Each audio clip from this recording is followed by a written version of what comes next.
আসসালামু আলাইকুম। সবাইকে মনসুস অ্যাকাউন্টিং কেয়ারের পক্ষ থেকে আন্তরিক শুভেচ্ছা ও অভিনন্দন। আলহামদুলিল্লাহ, বেসিক অ্যাকাউন্টিং ফাউন্ডেশন ক্লাসের আজকে 19তম ক্লাস। প্রিয় শিক্ষার্থীরা, তোমাদের ধারাবাহিক ক্লাসের অংশ হিসাবে আজকে আলোচ্য বিষয় যৌথ মূলধনী কোম্পানির মূলধন অর্থাৎ শেয়ার মূলধন। শেয়ার মূলধন যৌথ মূলধনী কোম্পানির সকল শেয়ারের একত্রিত মূল্যকে শেয়ার মূলধন বলে।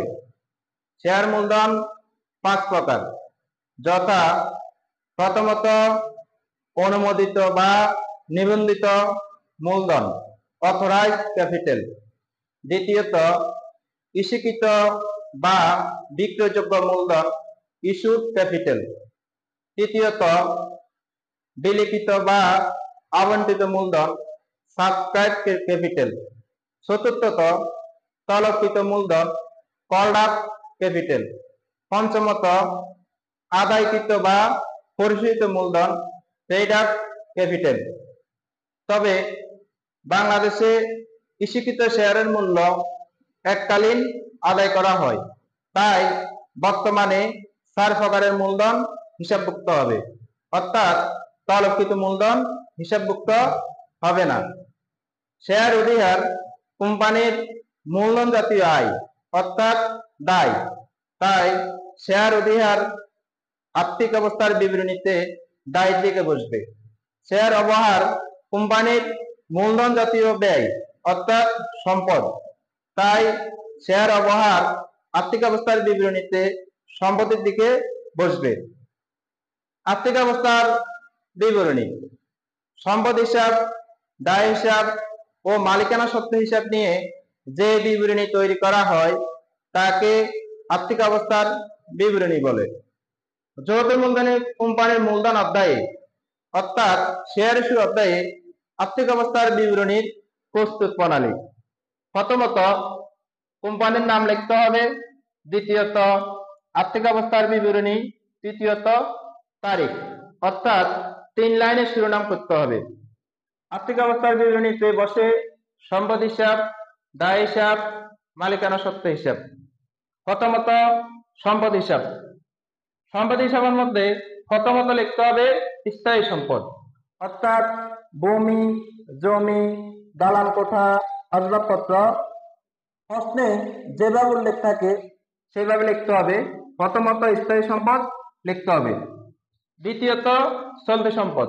আমরা জানি অনেকগুলো চলতি সম্পদ রয়েছে, তবে আর্থিক অবস্থার বিবরণী এক্ষেত্রে শুধুমাত্র ব্যাংক জমা অর্থাৎ ব্যাংক জমার ডেবিট ব্যালেন্স অথবা ব্যাংক জমার উদ্বৃত্ত লিখতে হবে। তৃতীয়ত অসমন্বিত ব্যয়।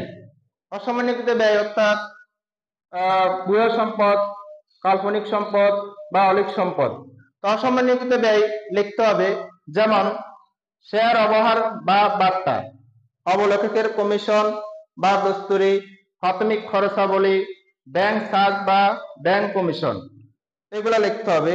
লেখার পর সকল সম্পদ যোগ করে মোট সম্পদ নির্ণয় করতে হবে। দ্বিতীয়ত শেয়ার মূলধন বা মালিকানা সত্ত্ব। আমরা জানি শেয়ার মূলধন 5 প্রকার, তবে আধুনিক বা বর্তমান পদ্ধতিতে 4 প্রকারের শেয়ার মূলধন হিসাবভুক্ত করতে হবে। প্রথমত অনুমোদিত মূলধন লিখতে হবে প্রতি শেয়ার। প্রশ্নে যে নির্দিষ্ট ফেস ভ্যালু দেওয়া থাকে বা পূর্ণমূল্য দেওয়া থাকে তা এখানে লিখতে হবে। যেমন প্রতি শেয়ার 10 টাকা থাকলে 10 টাকা করে, যদি 50,000 শেয়ার থাকে শেয়ারের সংখ্যা দিয়ে গুণ করে অনুমোদিত মূলধনের টাকাটা লিখতে হবে। তবে বিশেষভাবে মনে রাখতে হবে অনুমোদিত মূলধনটা আদায় হওয়ার আগ পর্যন্ত বন্ধ রাখতে হবে, অর্থাৎ এখানে 2টি সমাপনী রেখা টানতে হবে। অন্যান্য শেয়ার মূলধন যেমন ইস্যুকৃত, বিলিখিত, আদায়কৃত মূলধন, এই 3 প্রকারের মূলধন আলাদা ভিন্ন ভিন্ন শিরোনামে লেখা যায় অথবা একই শিরোনামে লেখা যায়। যেমন ইস্যুকৃত, বিলিখিত ও আদায়কৃত মূলধন। প্রতি শেয়ার প্রশ্নে যে পূর্ণমূল্য দেওয়া থাকে তাকে শেয়ার সংখ্যা দিয়ে গুণ করে টাকাগুলো লিখতে হবে। তৃতীয়ত প্রশ্নে যদি শেয়ার অধিহার দেওয়া থাকে, অর্থাৎ অধিহারে শেয়ার ইস্যু হলে এখানে অধিয়ার লেখার জন্য একটা শিরোনাম লিখতে হবে। শিরোনামটি হলো সঞ্চিত উদ্বৃত্ত। সঞ্চিত উদ্বৃত্ত শিরোনাম লিখে শেয়ার অধিয়ার লিখতে হবে। এভাবে লিখে মোট দায় ও মালিকানা সত্ত্বের পরিমাণ নির্ণয় করতে হবে। আমি আশা করি যে সকল শিক্ষার্থী যে আর্থিক অবস্থার বিবরণীর বেসিক যে রুল বা নিয়মগুলো যদি ভালোভাবে আয়ত্ত করতে পারে, তাহলে যৌথ মূলধনী কোম্পানি অধ্যায়ে আর্থিক অবস্থার বিবরণী সংক্রান্ত যে কোনো ধরনের সিকিউ বা সৃজনশীল প্রশ্নের সহজে সমাধান করতে পারবে। পরিশেষে প্রিয় শিক্ষার্থীদের সাফল্য কল্যাণ কামনা করে এখানে শেষ করছি। ধন্যবাদ সবাইকে। আল্লাহ হাফেজ।